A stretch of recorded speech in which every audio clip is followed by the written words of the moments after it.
We're there? Yes. We're live. Awesome. Hey guys, how's it going? Happy Friday. Conversation Corner. This is. We're back. It's been a minute. It's been a minute. It has But been. there's been a lot going on, There which has we're been. going to get to in a second. But what we want to do first is talk about the market and give you an update so then you can kind of filter in later all the other stuff that we're going to talk to you about. But market update. So if you are a buyer, Levi, and you are thinking about buying a house, is now a good time? Now is an awesome time, actually, to buy. There's a few reasons why. The market's definitely shifted. A lot of people have noticed that we're moving much more into a buyer-friendly market right now. But we're still seeing interest rates in a really good position. Matter of fact, they've actually kind of slid down a little bit this week. They've kind of eased back a little bit in anticipation for the Fed meeting that's coming up next month, and they're going to meet again and decide on whether or not they're going to raise interest rates. The majority consensus is that they will increase the Fed rate again. I would vote on that. Yeah, most people are thinking that's what's going to happen, so we will see another interest rate hike before the end of the year. So now is a fantastic time to get pre-approved, figure out what your different loan options are, and identify what program's going to make the most sense for you. Start working with a realtor to do some home shopping. Try to find some really good options and available inventory that's on the market right now. See if you can get a really good deal, and then also lock in a really low interest rate before they increase those. Boom. So another reason why it's good right now. A lot of us. Okay, so I want to debunk a myth and something that everybody always talks about, and that's, oh, wait till the springtime because that's the best time to buy or the best time to list. I'm going to disagree with that, and I know I'm going to upset some people by saying that, but here is why. I think as a buyer, first of all, if you wait until the springtime, what usually happens? So if everybody is waiting until the spring to go buy, what's going to happen in that scenario? Everyone's going to be putting their house on the market at the same time and shopping at the same time. Right. So everyone's going to be shopping at the same time. It's kind of like Black Friday, right? Let's use that analogy. So instead of going and everybody's waiting to go get the good deal, and then everybody floods out there, and not everyone gets the good deal, right? Thousands of people flood to these places, and sometimes maybe 100 come away with it. It's the same sense in the market where if right now we are actually 10% down below where we normally are when it comes to houses being sold than where we were in the year before, which is good. Which is good in my opinion, because some people will be like, well, what the heck happened? Like, you just went down 10%. Yes, but now we also have more houses on the market than we did last year at this time. And so what that means is there's a lot more things to select from. A lot more deals. Exactly.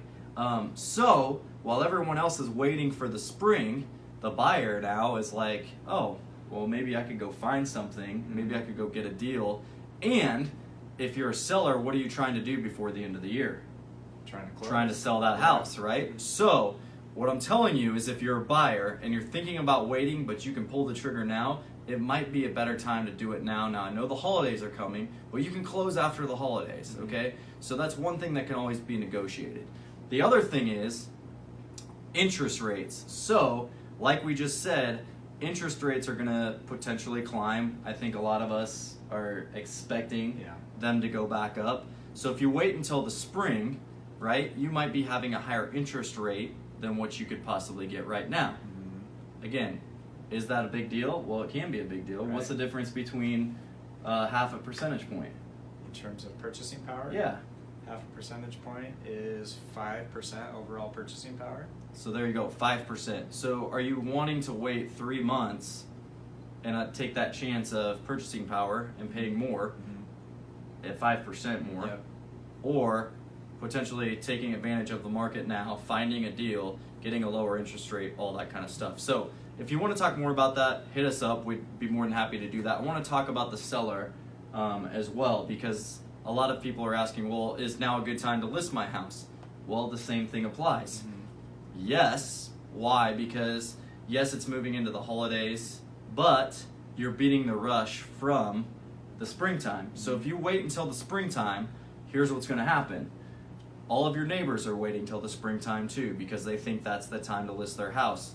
So if your neighbors have better updates than you, or their house is a little bit bigger, or they got an extra bedroom or a finished basement or whatever the case is, and you all list at the same time, whose house is going to sell first? Probably your neighbor's house, Yeah. right? So why not take advantage of getting your house up first, beating the rush, having the chance of getting your house sold before your neighbors and everyone else in the neighborhood basically get theirs sold before yours? Just an observation, just something Totally. that I've noticed. Another thing is this, and I talked about it earlier in one of my other videos, is we're starting to see this, and you can attest to this too, with appraisers and with the reports coming back. There's a lot more things coming back than just the purchase price coming below what the agreed upon price was. There's a lot of things that they're asking to get fixed. Mm-hmm. So decks, paint outside, mold in the basement. So this has been crazy. I've seen this come back on a couple of them now where you've got mold that's been spotted in the basement or where there's moisture. Mm-hmm. And the appraiser is saying, hey, before we close on this house, that needs to get taken care of. Which before, Mm-hmm. a lot of that stuff was getting overlooked. But now it looks like they're starting to get a little bit more picky on some of these things. Same thing with decks. Mm-hmm. Things that were passing on decks before are now getting kind of looked at a little bit closer as far as, oh, this railing's a little bit loose, there's some rotting wood over in that corner. All these other things are starting to come back now as a part of this correction and this shift into a buyer's market. So as a seller, you need to know a couple things. You need to know this. It is no longer a Chip and Joanna Gaines market, okay? What I mean by that is this. There's no longer the market where if you're in the $150,000, $160,000 range, that you can just throw your house up and somebody's going to come along and buy it regardless of what the updates have been in the house. Right. Okay, those days are over. Mm-hmm. That shift has taken place. Most buyers now want to move into a house that they don't have to do anything. So they're looking for, if they walk into your house, right, they're looking for a kitchen that's been updated, a bathroom that's been updated, floors that's been updated, carpet that's been replaced, right? Now they're walking into these houses thinking dollar signs. So if they have to do all those things, they're already adding up in their mind all of these things that they're going to have to replace. So what does that do for you as a buyer moving forward? I don't even know who that was. But what does that do for you as a seller and a buyer to know? Well, a lot of sellers have been saying and coming back and been frustrated by saying they're getting lowball offers. Okay?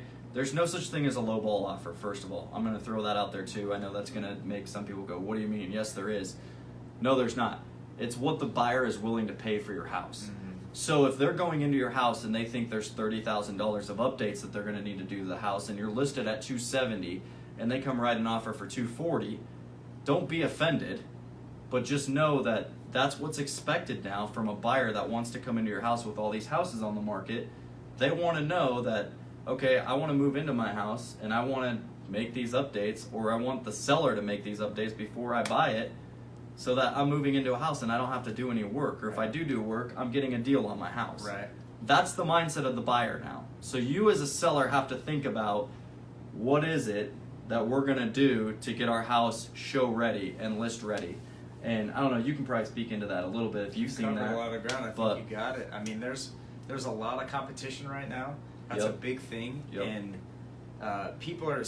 buyers are way more picky. They're looking for things that they that they can see in one house versus another. They're not going to walk into a property, that first-time home buyer price range, and just go, oh yeah, let's just get it because we can get something. So I think that's a huge point. Yep. I love the Chip and Joe reference. That's awesome. Yes. And so I'll go back to the Chip and Joe to close this out. Okay. A lot of sellers are asking, are you going to be able to get me a list price for my house? And in most cases, I'm going to say I'll do my best, but here's how you can get list price for your house in this market is if you do flip your house like a Chip and Joanna Gaines. Mm-hmm. So when you walk into that house, here's what I'm asking all my sellers. What's the wow factor? What's that wow factor that's going to cause that buyer to come into your house and go, wow, this is awesome? Mm-hmm.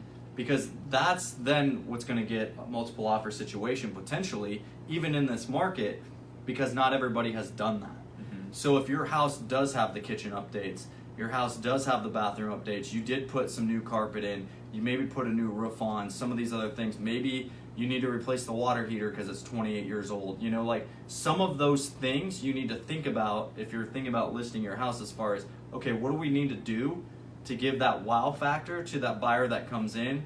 And then if you want to know how to create a multiple offer situation, that's what you do. You price it where it needs to be priced, right? And then you also get all those updates and the wow factor, and then that's going to get people in who have been pouncing and waiting for that house to come along because they've seen everything else out there and they're like, nope, there's too much work that needs to go into those. And then they see your house and they're like, wow, this is it, let's do it. And then they pull that trigger. So if you need help on that, if you need advice as far as what we should do to update or make those updates, let us know, because we know what buyers are looking for right now, and we know that some sellers are getting frustrated because their houses aren't selling because of some of those situations. So with that being said, man, Yeah, you covered a lot Cass- of ground there. Cassidy's ready to pass out back there. She's like falling That's asleep. not even true. How are we doing on time? I think we're doing good. No, we're not. I gotta go. So Okay. anyways, with that being said, there's your market update. And anything else that you need to... That's it. He's done. I do want to mention this, by the way, because we obviously want to celebrate, right? Moving into this next year, we're going to celebrate. We had another great year. We've got t-shirts made that we're going to be giving out for some of our past clients and things like that as a gift. But we've also got some fun stuff that Levi and I are going to do coming up in December. If you've been following us for a while, you know that this time of year is like our favorite time of the year because we love to give back. Christmas, baby. Boom! We love to give back. It's better to give than receive. And so follow us on some of that stuff. We're probably going to do some things in Conversation Corner moving forward where we're doing some of this fun stuff. So we'd be more than happy to have you guys follow us, comment below, like it, share it, whatever you need to do. With that being said, happy Friday. Conversation Corner's back. See you Stay safe, baby. tuned. Dude, this is like, we made it through a year. I know. Full we gotta year get of a Conversation We gotta get a Corner. final count too. Cass, you gotta Yeah, help us we with do. that. I see can where do we're that. at. Boom. So anyways, have a good day. See you guys. Have a Happy great holidays. And we're looking forward to Christmas. weekend. All right. Boom. Bye.